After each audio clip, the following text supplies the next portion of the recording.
good, YouTube? Crown Jewel from Crown Jewel Boxing, back with a gym.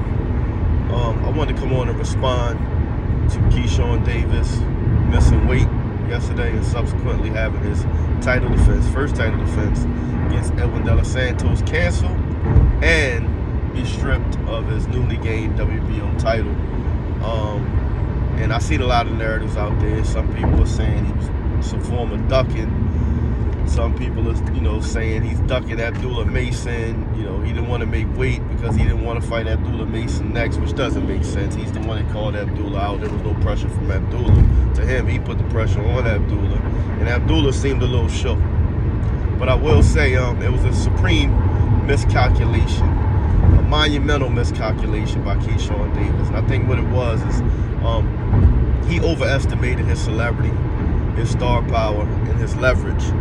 And in doing so, we all know, that last couple pounds of a weight cut is hell. And he is a big lightweight. So I think at the press conference, he probably had every intention on making weight.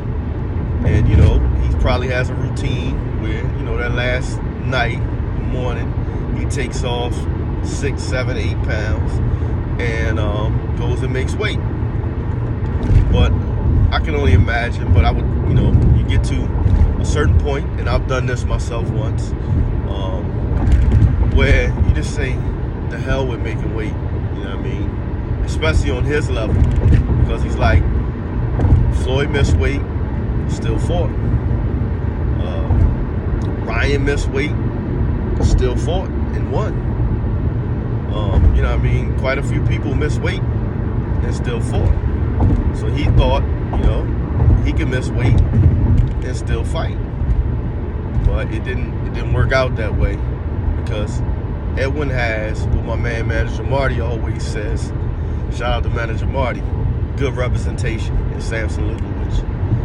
And I'm sure Samson knew, and maybe other people in his camp knew as well, that Edwin met his contractual obligation by coming in on weight. And effectively, once he weighed in, he was due his check, his full purse. So in order for him to still perform in a fight that he was likely going to lose, they were going to have to pay him an inordinate amount of money.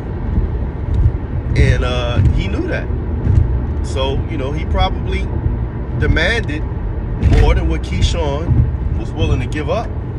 And Keyshawn must, probably not knowing that this man is going to get his full check anyway, is thinking Edwin needs the money. The fight's going to happen. He actually came out and said as much. He said, I'm pretty sure he's still going to take the fight. So he thought, because of course he needs the money. We all need money. But joke's on you, he made weight. He's still getting paid. So he gets his full purse. Keyshawn loses his title, his purse, and probably the respect of a lot of those hometown fans that wouldn't purchase their tickets by missing weight here. And like I said, I think, again, there's ego and a supreme miscalculation of his star power and leverage. I hope he learns something from this going forward. Like I said, but I don't believe the narratives that it was a form of ducking or that he was ducking Abdullah Mason. I have to keep it 100. Abdullah Mason was the one that looked uncomfortable when Keyshawn Davis was pressing him on that stage. Was it because he's just not used to being in that type of situation? I don't know. But what does Bob Arum think? He was interviewed about their exchange, and his response was Abdullah Mason does not have near the experience that will prepare him for Keyshawn Davis. Bob Arum's words, not mine. I agree wholeheartedly. I think if they put him in there with Keyshawn this early, it may ruin him. And Keyshawn alluded to Abdullah Mason telling him, aren't you going to vacate the title and then I'll be able to fight for the vacant title? Whether or not that happened, it doesn't matter. But, there's boxing is very finicky.